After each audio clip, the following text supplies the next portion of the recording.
Hey everyone, welcome back to the Retire While You Work podcast this week. Myles Zuger, joined by Carson Odom on the team and Jeri Anne. Today we're going to be talking about a topic that I feel like is pretty prevalent, or whether you know that or not, and it's misperceptions around money. I think in today's world, there's hundreds, thousands of people on social media giving advice around finance and their thoughts. And I think we all here that work here see some of that, and there's definitely some good stuff out there, some good giving good advice and really trying to help people out. But I think there's also a lot of people out there who think they're an expert, similar to maybe a Monday morning quarterback in the sports world giving advice, and it's either just flat out wrong or the context of it is not the best. So we want to just talk about, I don't know, we have a handful of them we want to talk about today. We could probably spend a full day talking about this stuff, but we have a handful of them we want to touch base on. And Carson, you want to jump in? Yeah. If and when you hear a video on social media, on any of the social media channels, if it's ever starting out that says, here's what rich people are doing that they don't want you to know about, or here's the secret sauce that rich people are doing, it's clickbait. I mean, it's a title to get you to click and watch the video. And the reality is, we say this frequently in our office, there's no free lunch on Wall Street. If there is a secret way of setting up a financial plan or making this type of investment or this type of insurance, everyone would be doing it. There's a reason that secrets that the rich use don't really exist. So I would just always have your red flags up. It's also it kind of goes along with if it sounds too good to be true, it is. Yeah, exactly. It's like the simplest form of it. Right. Yep, it's too good to be true. It's too good to be true. That's exactly right. But yeah, there's a lot of myths out there around different types of financial things. And I think the first one we were going to touch on, Myles, is when you're buying a house, a lot of people say you have to put 20% down. Yeah. Which we know is not right, but yeah, that is one of the bigger ones. And I think,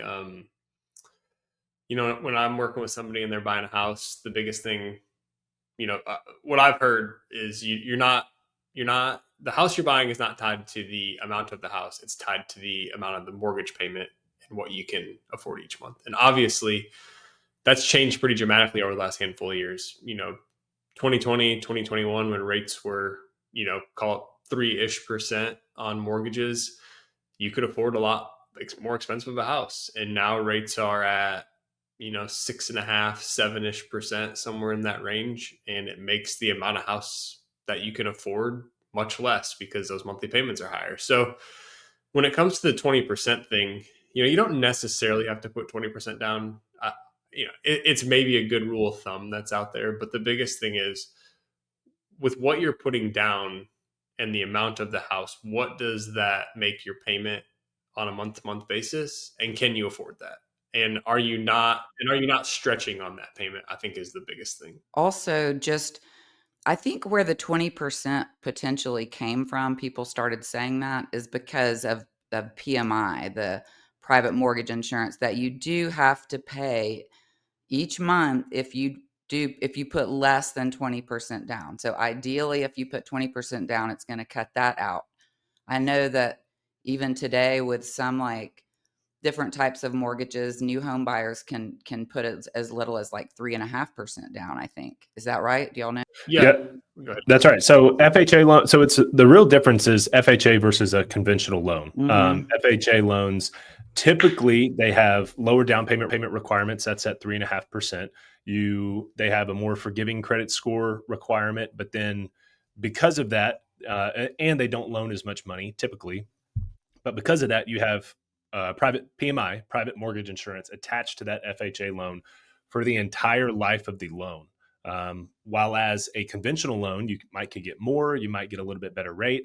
Once you hit that 20% equity, let's say you only do a 10% down payment, you hit that 20% equity, the PMI falls off versus an FHA loan. You would have to refinance, get an entirely new mortgage in order for that private mortgage insurance to fall off. So it's a way for, you to purchase a home with less down at that 3.5%, but it's going to raise that monthly payment just a little bit. Yeah. And then, there's certain mortgages out there like VA loans for veterans, or there's loans out there for doctors where they actually require 0% down because they know, a doctor coming out of school has not been making a lot of money in residency, but they are about to enter a career where they're going to make pretty solid money. And so the requirements around down payments are a lot less on those types of loans too. Well, and it's also it's with the rates like they are, like you were saying, and down payments and how expensive houses are these days. It's like, how in the world do you expect like a 20 something that wants to buy their house to put 20% down? It's like they're probably borrowing from their parents or whoever else because that's a lot of money, especially in places like we live here in Nashville. I mean, 20% down on $1 million house is, yeah, it's a lot of money. I agree. That's going to be the challenge is how can younger and future generations afford to buy a home after they've increased in price so much? Housing affordability is just about the worst it's ever been. And there's a record number of parents assisting their kids buying their first time homes. I think I could be wrong with this data, but I'm pretty sure the data point was 30% of first time home buyers were receiving help from their parents in order to buy that home. Yeah, So I heard a similar number. that's It's pretty been a few substantial. years since I've heard that number, but it was very similar. Yeah. Number. And it's only going up. Oh, yeah. Oh, yeah. I mean, we have clients all the time that talk about they're going to help their kids. It's usually with the down payment. Yep. That's right. That's right. And you Which- touched on something else that we were going to talk about too is credit scores. You want to talk about that a little bit, Carson? Yeah, I was actually going to hop down or- to just because it kind of goes flow here is Oh, yeah.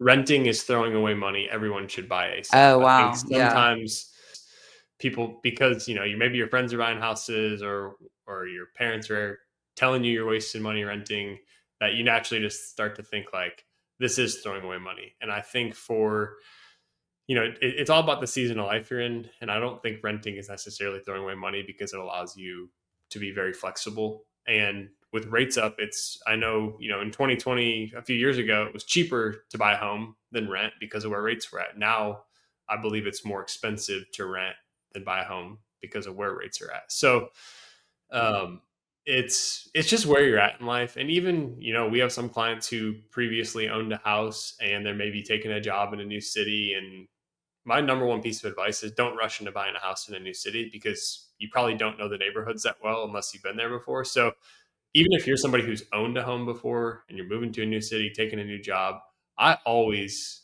like for you to rent for 6 to 12 months just to see what part of town you're spending time in, where you like to hang out. Because I mean, like in Nashville here, you could, if you moved here and bought a house in East Nashville and found you're spending all your time in Green Hills, I mean, that's like a 20-minute drive over to that part of town and vice versa. So it's always best just to hit pause and not have yourself in a home that maybe it's tough for you to get out of because it's just the market.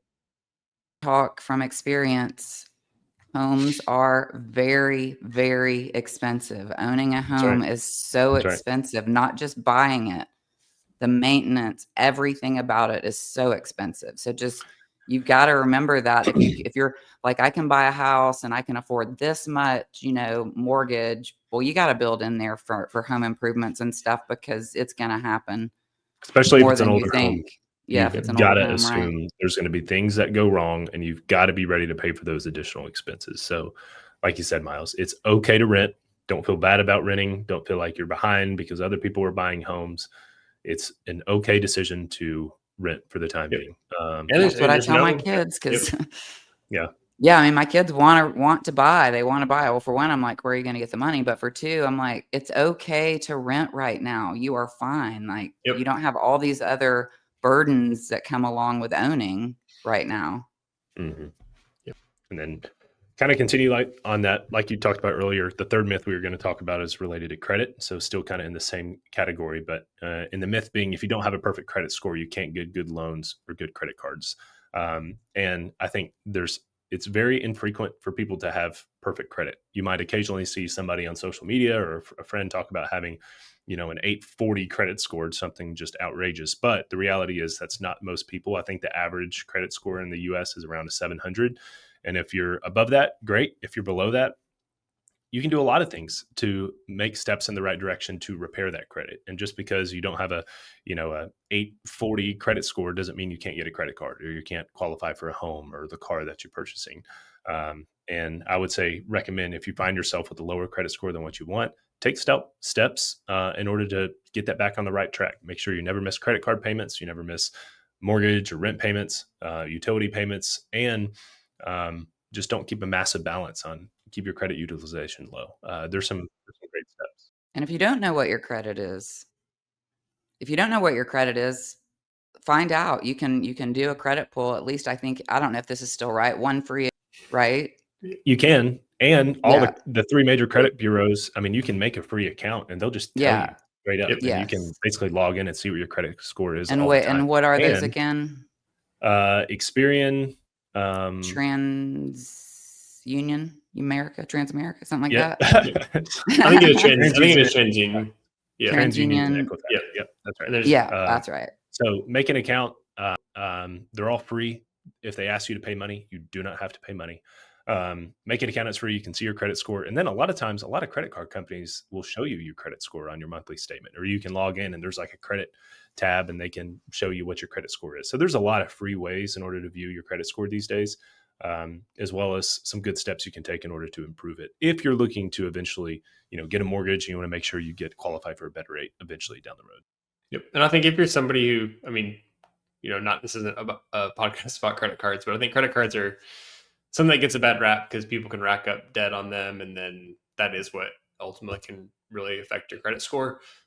But it can also, if you have bad credit, can help be a way to repair that. So, one thing you can always do is spend money on a credit card still, but as soon as that charge moves from pending to settled on your statement, go in and pay it off. That way, that cash is out of your bank account, so you don't feel like you have that money to spend because it's off the credit card statement, it's out of your bank account, and you're not then spending money you feel like you don't have. So I think that's the biggest thing where people get into credit cards is they rack up a bunch each month and then don't have the money to pay it off. So I tell my kids, obviously, pay it off if you can every month, but a big piece of not having bad credit is pay everything on time. I think you said that, Carson, but you've got to pay everything on time. That really will ding you.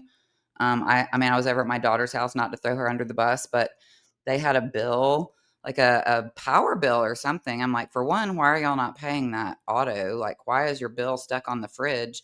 And then I noticed it was like 10 days late.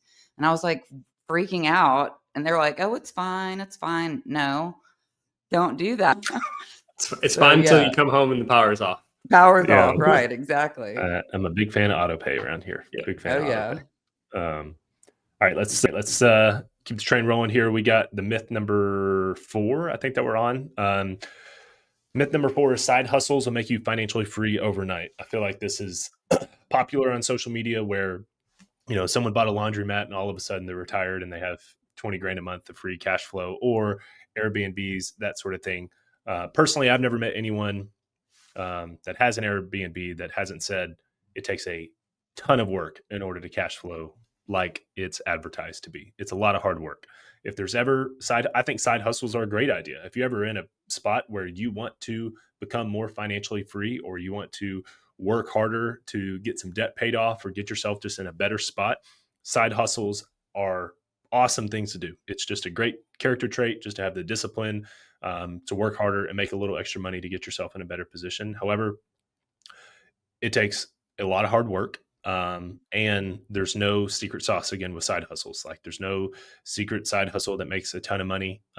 Again, there's no free lunch. If one person's figured it out, many people are going to follow. But they're definitely great ways. I think the average side hustle is only like $500 a month, if that. So, or being like an influencer, maybe you want to make TikTok or Instagram videos. Yeah, you can do that. But the people you see online that are making tens of $1,000s a month, those are few and far between. Yep. Yeah. I think it can be a good way to have a little bit of extra cash, and maybe it does turn into something big, like it has. Maybe it does. That's right. Online. Yep. And we're not here saying it can't, but it takes a lot of work. It's not just going to happen without. That's right. Work. I saw one the other day that I was like, wow, this would be a great side hustle for someone. And it has to do with AI. It was, it's, AI, you have to input a lot of information into it to make it, get smarter, or whatever you want to say. And so the side hustle is for $20 an hour, you literally just have to type in stuff into this AI program. And I was like, I mean, there's a lot of people who could do that on the side and make a little extra money. Not that we're talking about side hustles, but I was like, that's kind of a good one with AI booming like it is right now. Yeah, not bad, especially for working from home. hmm let's see, we got a couple left here. Let's see, myth number 5 is inflation means you shouldn't save money, just spend or invest everything. This was common a couple of years ago whenever we had inflation that peaked at around 8 or 9%. Because the thought process there is if you're losing on an annual basis 8 or 9% of your purchasing power, the faster you spend your money, the less you lose from that cash just sitting in your bank. So I think the logic is correct, that you're losing purchasing power. So you should spend sooner rather than later to get more value out of your dollar. However, um, it does not mean that you should save and invest everything. Still, just don't think of inflation as it's a train running away and you just have to spend your money as fast as you can. Obviously, it's a good decision to invest and to save, but you shouldn't just spend in order to accelerate your cash going out the door sooner. Or force you to like really take a stock of your financial plan and where every dollar is going so that you're maximizing it. Like you should, you know, like with the 3 buckets we always talk about, you should always have cash, regardless of where inflation is at for emergencies. It's just those extra dollars that you have, or maybe that extra monthly cash flow. How can you maximize that so that you can maybe have it invested, or so it's outpacing inflation, hopefully, or whatever that may look like. And just really make sure that every dollar in your plan is working hard for you.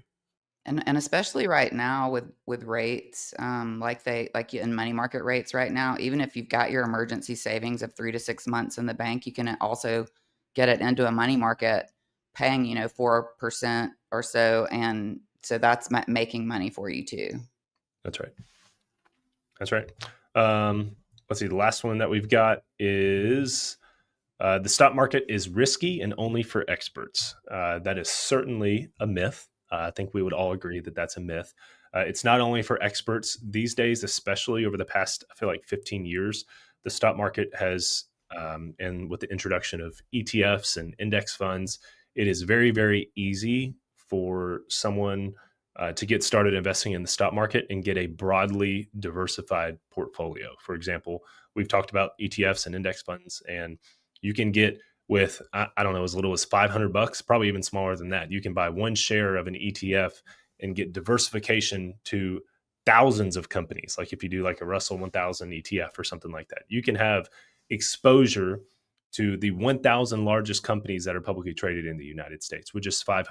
I think it is it's so simple these days to get your money invested and working for you.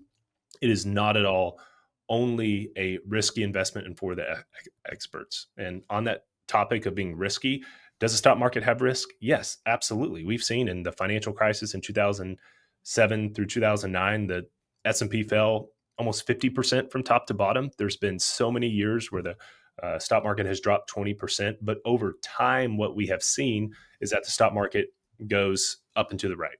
So if the stock market's going up and to the right over time, if your time horizon can warrant it, then the stock market can be a great investment. Not guaranteed, of course. It's going to have its ups and downs. What else? Anything y'all would add there? Yeah, I mean, that's well said. And I would just say, I think maybe sometimes there's just maybe a lack of education on what exactly the stock market is. Like if you have a job and you participate in a 401k, you're participating in the stock market with the investments that you hold, whether it's a target date fund, which is another way like an index fund or ETF to get easy access to diversification. But if you're participating in a 401k through work, you are participating in the stock market. And to Carson's point, is there risk? Yep. Go ahead, Jerian. I was just going to ask if somebody wants to get started with $500 and they don't really know, what do I do? I mean, there's some places they can go to start that money in investing in an ETF. And those, you want to talk about what some of those are? That's Or right. Just a simple brokerage account is super Yeah. easy to set up anywhere, really. And just with a simple brokerage account, you could buy one share of an ETF that's in a major index like the S&P 500 or the NASDAQ or the Russell 1000. And boom, it's that easy. You don't have to contribute to it monthly. You don't have to continue to contribute to it. You could buy one share and all of a sudden you're invested in that stock market, and you could set it and forget it for 30 years if you wanted to. So simple. So very simple. You can also set up monthly contributions to go into that account, even if you want to put $25 in, $100, whatever. That's smart too, because you're dollar cost averaging into the market. That's always a good thing. I think the biggest thing with investing is just getting started. Whether it's $500 or $50 or $1,000, whatever it might be, just getting started and having that money work for you. It's not one day. It's day one. Ooh, that's good. That's good. Nice. You can patent that. Yeah. But I think those are some of the bigger myths you see. Like I said at the start, we could spend a lot of time on money myths, but I think those are some of the biggest ones we see and that we want to touch base on. But if you have any other ones that you have questions on or just wondering how they relate to you, we're always happy to answer those types of questions. So looking forward to continuing on with this and just other big topics here on the Retire While You Work podcast. So thanks once again for joining us, and we'll see you guys later.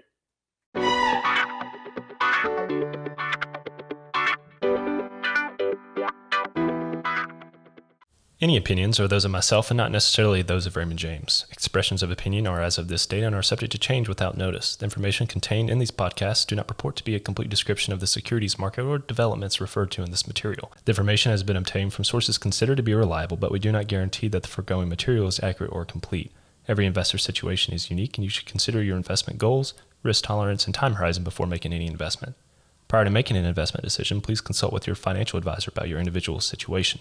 Any hypothetical examples are for illustration purposes only. Actual investor results will vary. Raymond James does not provide legal or tax services. Please discuss these matters with the appropriate professional.